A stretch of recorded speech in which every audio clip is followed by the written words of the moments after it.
gentlemen, please welcome by Remix.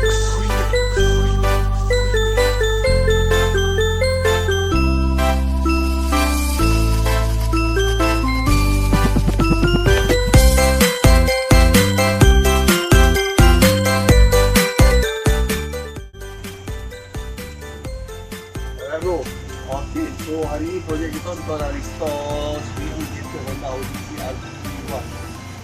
RB1 ni yang kita mau kena dapat blender lah.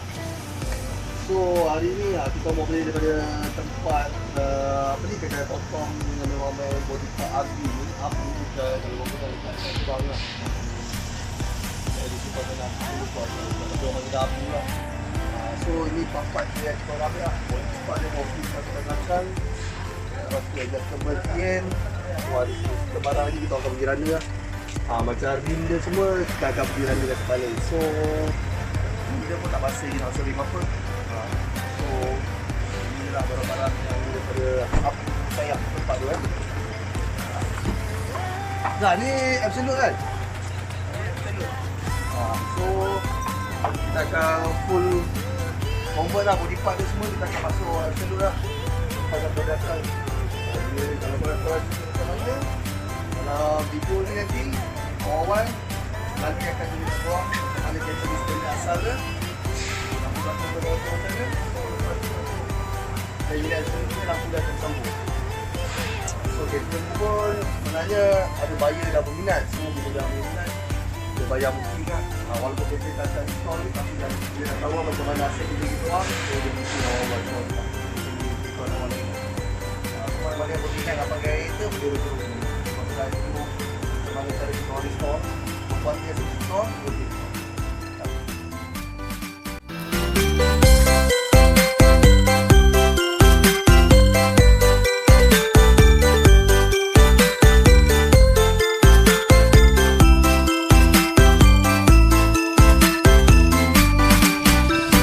Ladies and gentlemen, please welcome by Remix.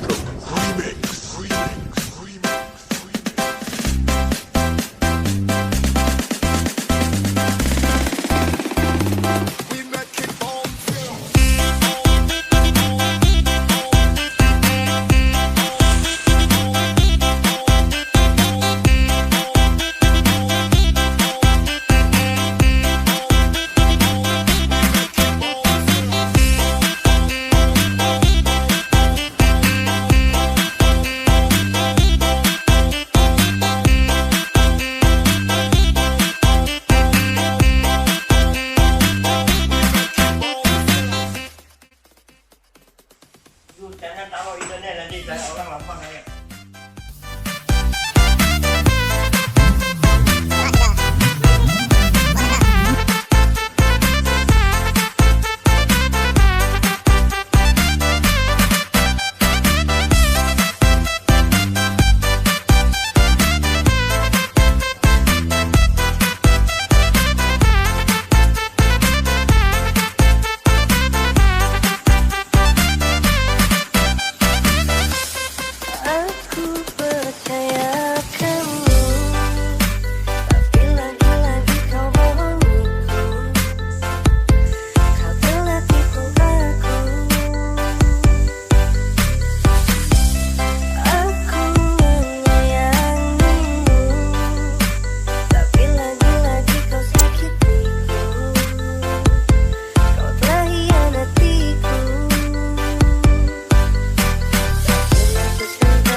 please welcome